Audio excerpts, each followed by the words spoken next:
Azeroth is changing. 9.2.5 is finally bringing us some Azerothian content. And when I think about my favorite quests in Shadowlands, they're kind of the ones where we went back to Azeroth with the Carians. Remember that one with the villager in Redridge? I mean, that was like one of the best quests they had. There's actually more coming. So today, I'm going to give you the lowdown on how 9.2.5 is bringing us home. And to get ready, though, for what is to come, I do have some good news. The re-released Dragon audiobooks are now out, and you can listen to them for free with a free trial to today's sponsor, Audible, using my link down below in the description. So you know the whole Galakron story? The story where the aspects literally become the aspects? Well, that's all told in the book, Dawn of the Aspects.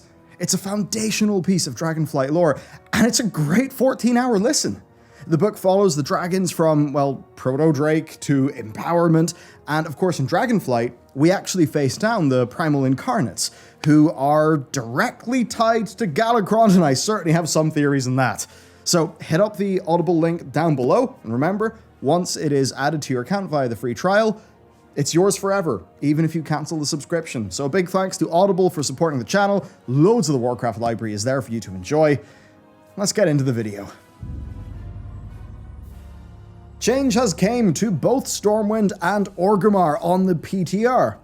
This one was a bit of a mystery. Stormwind first then. So beside the Stockades post box, we've got a new cart. There's a worker NPC and Unessa, who gives us a quest to reclaim some stolen goods in the harbour. Now around the cart, we got art, various pots, ale, sleeping bag, some plushies. Now per Unessa, they're actually goods from the Sea Braids.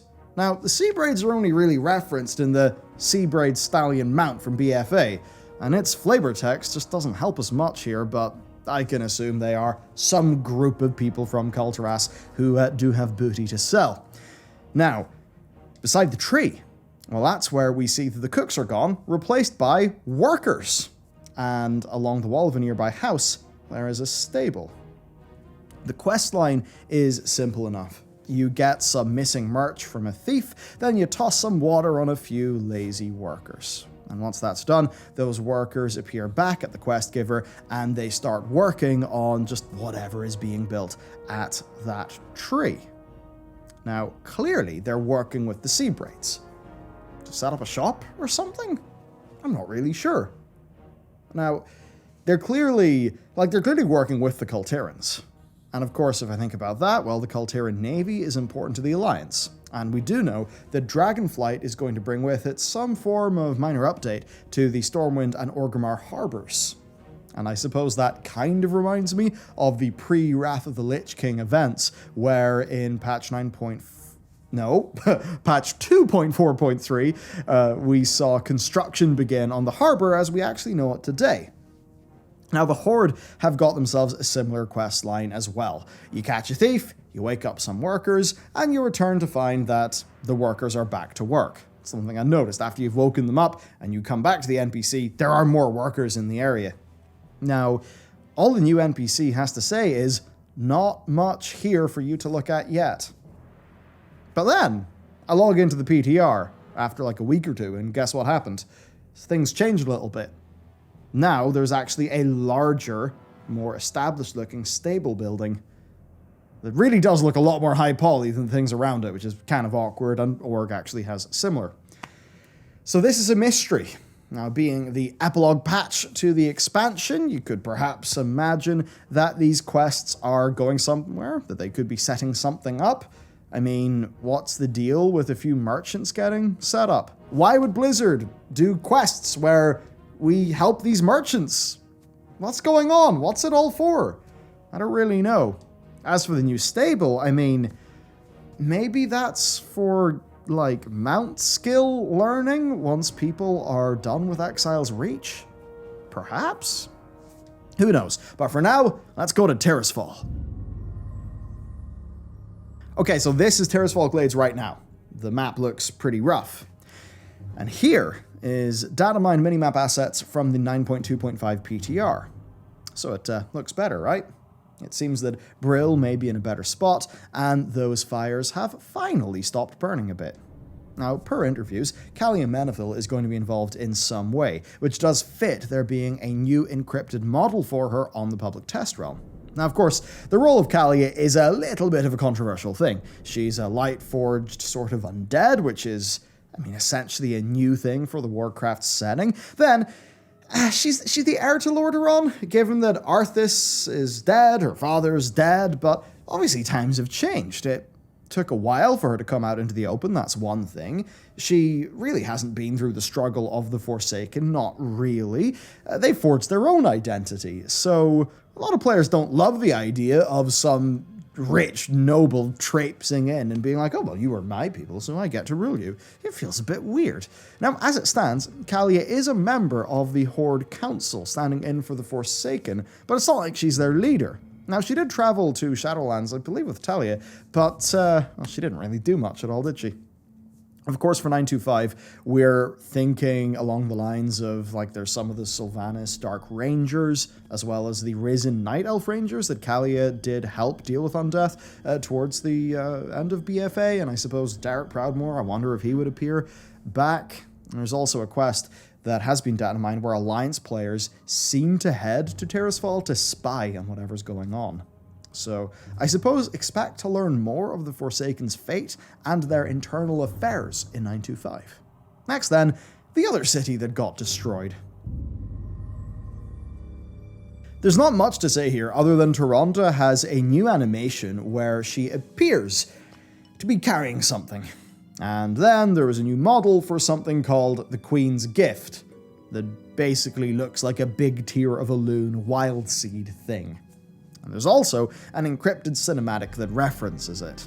So, I don't know, what's it to be? Could we see a restoration of Night Elf lands via the planting of this gift?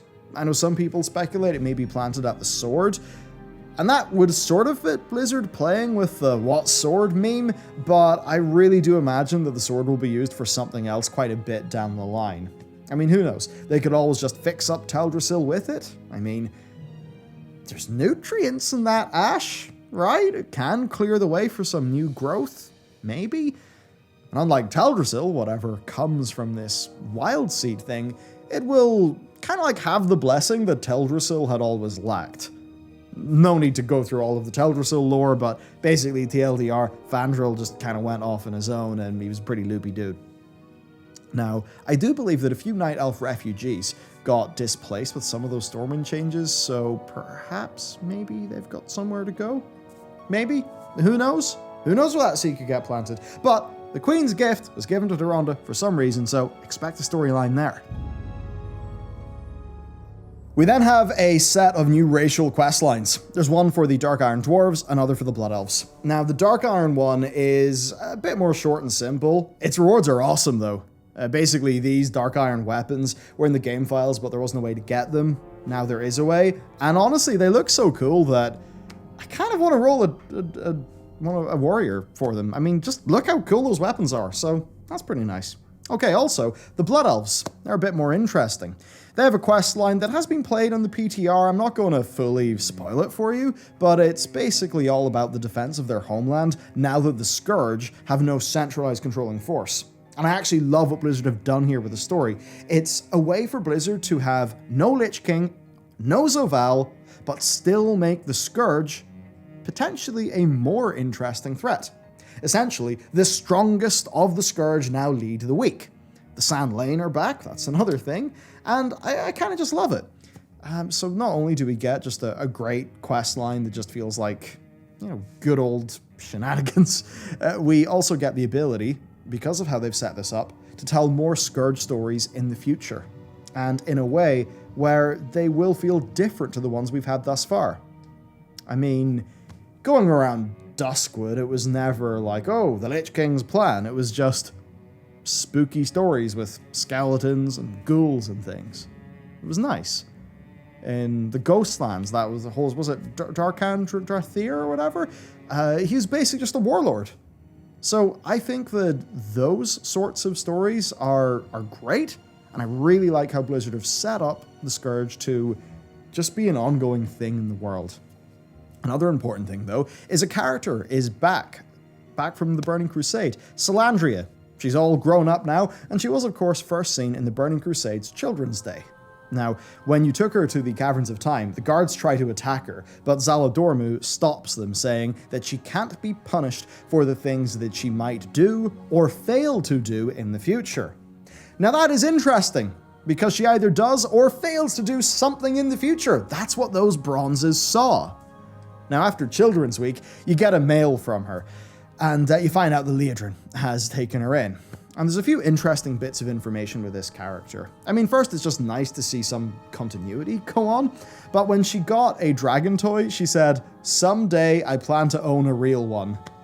So that's kind of funny, going into Dragonflight. And then, when you find a coin that she flipped into the Dalaran fountain, the flavor text read, "Someday I'm going to be more powerful than all the mages." So hey, is that just a kid full of ambition, right? Fired up to go on adventures? I mean, hey, does make sense, and now she does show up here. A fresh blood knight ready to serve her country.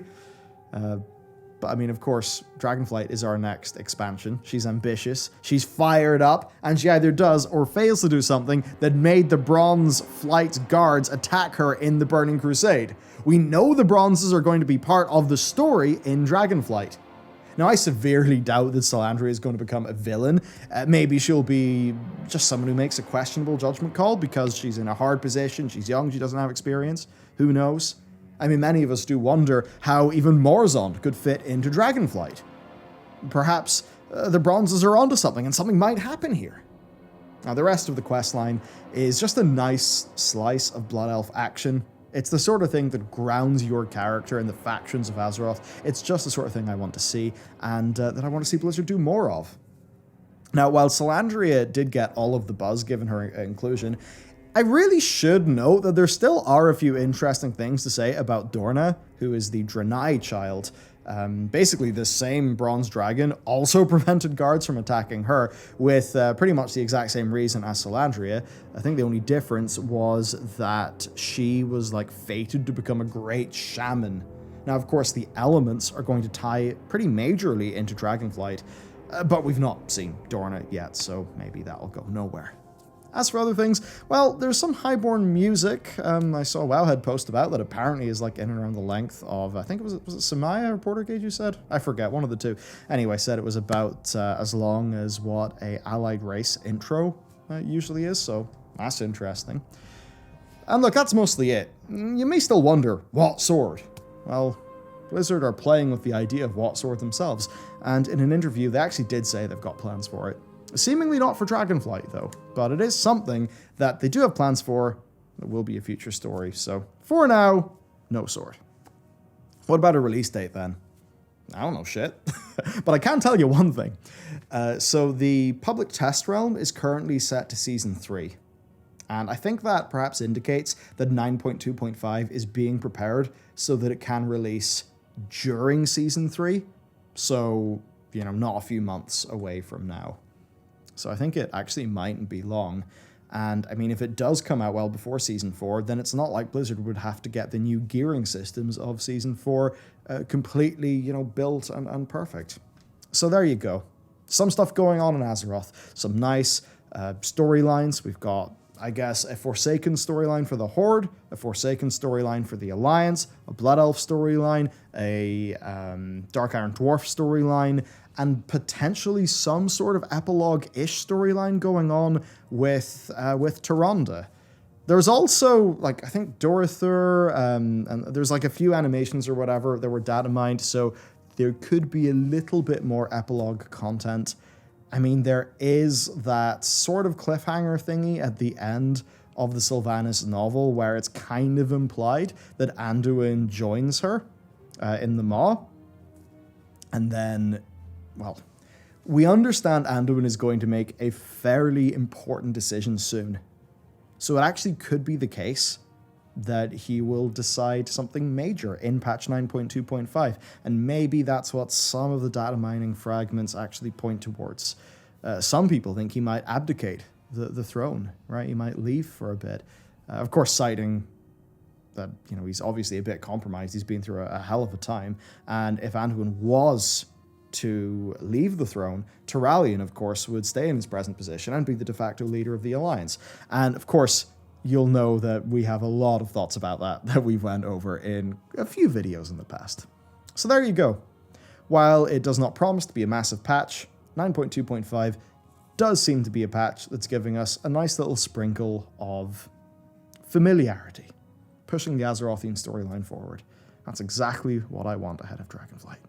Okay, so there you go. That's it for today's video. Of course, a big thanks to our sponsor today. You can check out all of their stuff down in that video description. Really do support us a hell of a lot, really. So yeah, thanks to them. And of course, thank you to you for watching today's video. Have a great one, and I'll see you next time.